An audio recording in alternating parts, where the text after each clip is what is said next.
अस्सलाम वालेकुम दोस्तों, उम्मीद है आप सब लोग खैर से होंगे। बात करेंगे एनुअल लीव की एडवांस सैलरी के मतलब और ओमान में वैक्सीनेशन के मतलब। आज 20 अप्रैल 2021 मंगल का दिन है।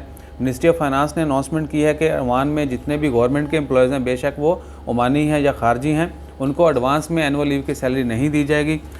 और ये भी कि जब वो लीव पे जाएंगे तब उनको सैलरी दी जाएगी, या जब वो एलिजिबल हो जाएंगे, जब उनके एनुअल लीव की तारीख आ जाएगी, यानी 1 साल कंप्लीट हो जाएगा या जो भी उनका ड्यूरेशन है, जो भी क्राइटेरिया है, जब वो उसे मैच करेंगे तब उनको जो है वो सैलरी दी जाएगी। और दूसरी है वैक्सीनेशन के हवाले से।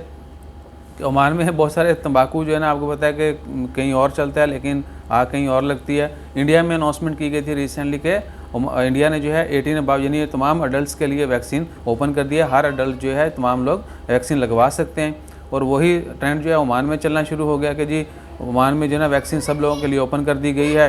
आप कॉल सेंटर पे कॉल करें या जो सेंटर है वहाँ पे जाके कोई भी किसी भी एज का बंदा वहाँ पे जाके वैक्सीन लगवा सकता है। लेकिन मिनिस्ट्री ऑफ हेल्थ ने अनाउंसमेंट की है, क्लैरिफिकेशन की है कि ये खबर गलत है।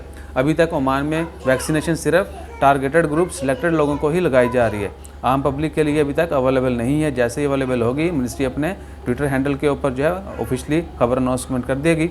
सो जैसे ही इसके मतलब कोई पक्की खबर आती है कि कब जो है जून में मोस्ट प्रोबेबली चांसेस हैं कि पब्लिक के लिए वैक्सीनेशन का अमल स्टार्ट किया जाएगा।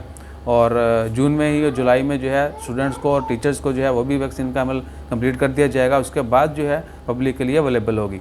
सो लेट्स सी एंड वेट के फ्यूचर में जो है क्या होने जा रहा है। बाकी लॉकडाउन के हवाले से जो है ना वो बहुत सारे क्वेश्चन, रात लाइव में भी यही हुआ कि जी लॉकडाउन कब होगा, फ़्लाइटें कब बंद होंगी, या जो है ओमान में मुकम्मल लॉकडाउन पूरा ही कर्फ्यू कब होगा। भाईजान इस तरह के मतलब जो है अभी तक कोई अनाउंसमेंट नहीं हुई। अगर केसेस और मवाद की तादाद में ऐसी तरह इजाफा होता रहा तो चांसेस हैं कि 1-2 हफ्तों के लिए लॉकडाउन कर दिया जाए।